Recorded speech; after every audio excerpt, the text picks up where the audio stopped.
Para saudara dan saudari yang Tuhan cintai, selamat pagi dan selamat bertemu lagi dalam renungan harian dari Paroki Santo Fransiskus Assisi Apio, edisi hari Selasa, tanggal 28 Mei 2024, dalam masa biasa yang ke-8.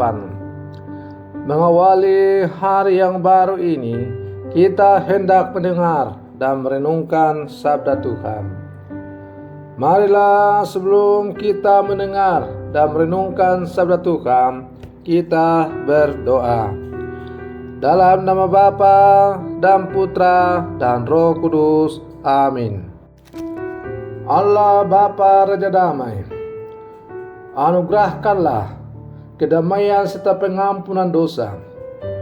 Semoga Kau ukir cinta kasih-Mu dalam hati kami, agar kami dapat membagikan kedamaian-Mu itu kepada semua orang dan sekalian bangsa. Bersabdalah ya Tuhan, kami siap mendengarkan. Terpujilah Engkau Bapa, Putra dan Roh Kudus, kini dan sepanjang segala masa. Amin. Para saudara dan saudari yang Tuhan cintai, sabda Tuhan yang hendak kita dengar dan kita renungkan untuk mengawali hari yang baru ini diambil dari Injil Markus pasal 10 ayat 28 sampai 31. Tuhan bersamamu. Inilah Injil suci menurut Markus. Setelah Yesus berkata betapa sukarnya orang kaya masuk kerajaan Allah, berkatalah Petrus kepada Yesus, "Kami ini telah meninggalkan segala sesuatu dan mengikuti Engkau."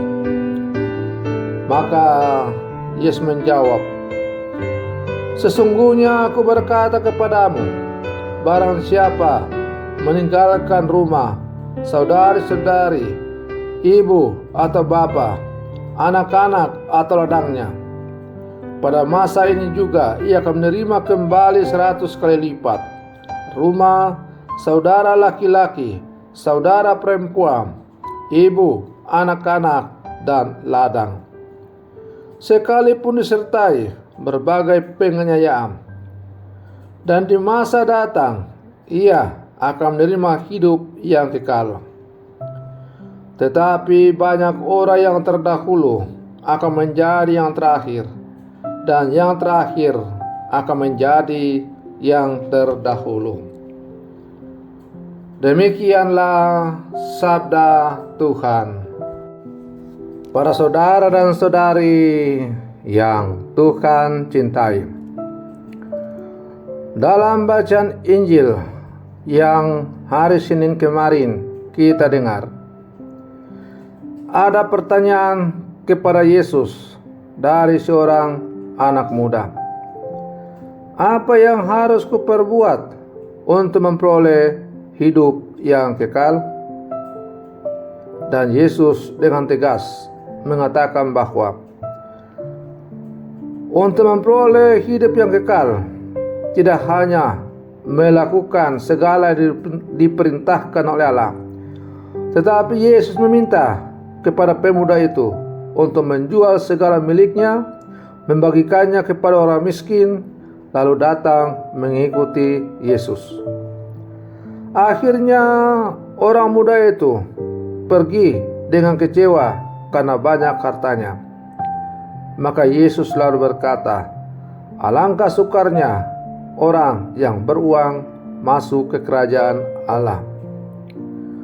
Bukan soal orang yang banyak uang atau harta atau orang kaya sukar masuk surga, tetapi yang ditekankan oleh Yesus itu adalah sikap rela melepaskan atau melihat segala sesuatu yang dimiliki itu adalah semata-mata anugerah dari Allah. Maka kekayaan bukanlah tujuan dari hidup, tetapi kekayaan yang diperoleh adalah merupakan sarana untuk menghantar kita sampai kepada Sang Sumber segala hidup dan Pemberi segala-galanya adalah Allah itu sendiri. Itu berarti bahwa kita tidak dilarang untuk mengejar kekayaan. Bahkan kita harus berjuang untuk menjadi orang kaya.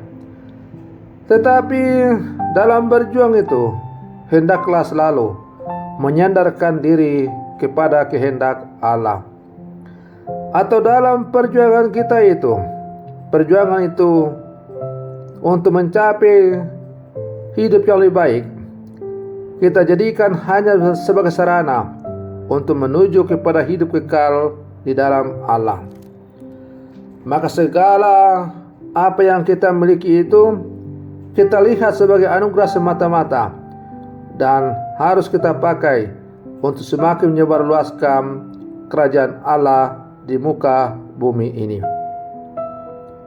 Para saudara dan saudari yang Tuhan cintai, hari ini dalam bacaan Injil, Rasul Petrus mewakili para murid, mungkin juga termasuk kita yang hidup di zaman sekarang, bertanya secara tidak langsung tentang ganjaran yang boleh kita terima karena kita telah melepaskan banyak hal dan mengikuti Dia.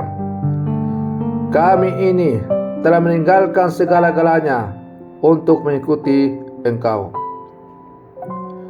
Yesus memberikan jawaban dengan tegas bahwa Ia memberi jaminan kepada kita akan menerima lebih dari yang telah kita berikan. Apakah hidup yang kekal tidak membuat kita tergila-gila sehingga kita melupakan segala yang kita derita dan korbankan? Seharusnya hidup yang kekal memampukan kita untuk tetap sabar dan murah hati dalam penderitaan dan kekurangan. Tidaklah susah untuk mengerti kata-kata Yesus ini. Bayangkanlah seorang ibu ketika ia hendak melahirkan anaknya. Ia mengalami penderitaan yang luar biasa. Ia bertarung antara hidup dan mati. Ia mengalami kesakitan.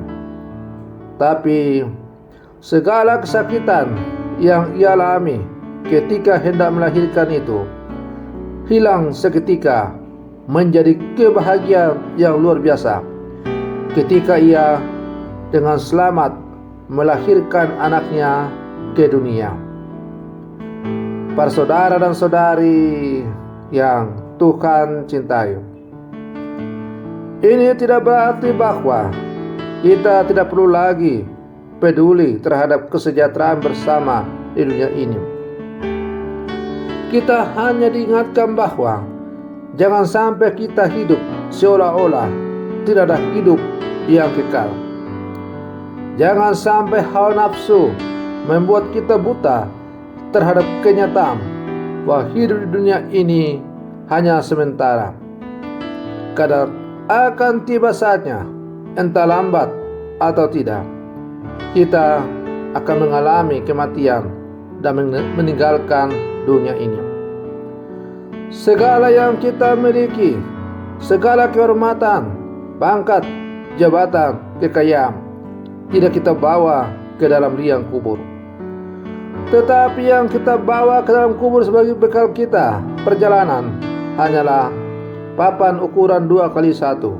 Dan pada akhirnya yang menentukan apakah kita hidup kekal bersama dengan Allah adalah bagaimana kita menghidupi iman kita selama berada di dunia ini. Para saudara dan saudari yang Tuhan cintai, dengan demikian kita perlu mawas diri terhadap hiburan yang tidak sehat dan kekayaan yang tidak halal. Tidaklah mengherankan jika Rasul Petrus dalam bacaan yang pertama pada hari ini juga mengingatkan kita untuk tetap hidup kudus di hadapan Allah. Dalam menjalani kehidupan kita dalam mengejar segala sesuatu di dunia ini, hendaknya kita selalu menjalani hidup kudus di hadapan Allah. Para saudara dan saudari yang Tuhan cintai, kita yang hidup di zaman sekarang adalah murid-murid Yesus. Maka sebagai murid-murid Yesus, tentu kita telah meninggalkan berbagai macam hal dalam kehidupan kita demi untuk menjadi seorang murid Yesus. Kita tidak perlu ragu, bimbang, atau kecewa. Kita juga tidak perlu bertanya apa yang akan kita peroleh karena telah menjadi seorang pengikut Yesus. Yang jelas bahwa menjadi pengikut Yesus tidaklah sia-sia. Jaminan hidup kekal, hidup berbahagia bersama dengannya di rumahnya yang kudus adalah sungguh merupakan sebuah janji, sebuah harapan yang tertinggi yang tidak akan pernah kita temukan di dunia ini. Karena itu hidup kita tidak hanya berorientasi pada kini, di sini, dan di tempat ini, tetapi hendaklah hidup kita juga berorientasi bagaimana hidup saya kelak ketika saya meninggalkan dunia ini menuju ke tempat yang lain. Keberadaan kita di dunia ini amatlah terbatas, hanya sekian tahun. Menurut kitab suci, umur manusia hanya sampai 70 tahun, 80 jika kuat. Maka katakanlah kalau Tuhan memberikan usia hidup dunia ini kepada saya 90 tahun, itu berarti hanya tidak kekallah hidup saya di dunia ini. Hidup selanjutnya adalah hidup bersama dengan Allah yang tak akan bisa terhitung lagi. Karena itu, para saudara dan saudari yang terkasih, mari kita berlangkah maju bersama, bergandengan tangan, sesuai dengan kemampuan yang Tuhan telah berikan kepada kita masing-masing. Kita berjuang bersama, bergandengan tangan, menghidupi iman kita dalam kehidupan kita sehari-hari, mewujud nyatakannya dalam kehidupan yang konkret. Semoga pada akhirnya kita akan menikmati hidup kekal bersama dengan Dia. Selamat pagi, Tuhan Yesus memberkati.